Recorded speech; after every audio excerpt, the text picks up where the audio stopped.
कहानी का शीर्षक है जो आपका है वो आप ही का है। अफ्रीका में एक खुश और संतुष्ट किसान रहता था।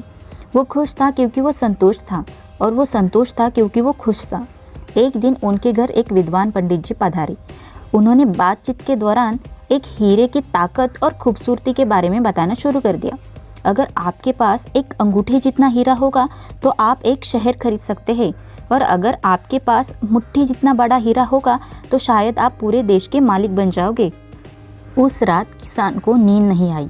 उस आदमी का हीरे का वर्णन करना उसके कानों में जैसे गूंज रहा था। उसके दुख का मूल कारण था उसका असंतोष, और उसके असंतोष का मूल कारण था उसका दुख। अगली सुबह वो अपना पूरा खेत बेचकर और घर का इंतजाम करके हीरो की तलाश में निकल पड़ा। उसने पूरा अफ्रीका महाद्वीप की यात्रा की, लेकिन उसे कोई हीरा नहीं मिला, और उसने पूरा यूरोप भी घूमा, लेकिन उसे वहाँ भी कोई हीरा नहीं मिला। आखिरकार वो स्पेन में आ पहुँचा। तब तक उसकी शारीरिक, आर्थिक और मानसिक रूप से बर्बाद हो चुका था।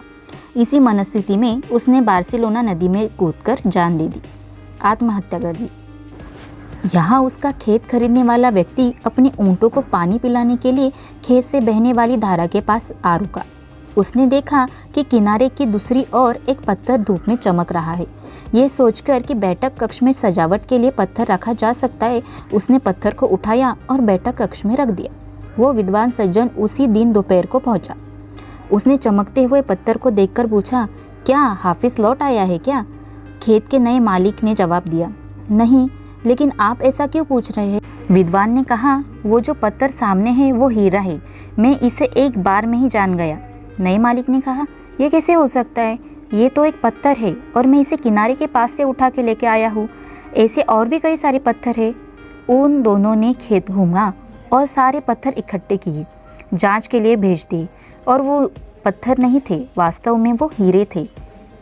इस बात से हम ये सीखते हैं दोस्तों कि अगर हमारा नज़रिया सही हो तो आपको हीरे से भी ज़्यादा कीमती मौके मिलेंगे।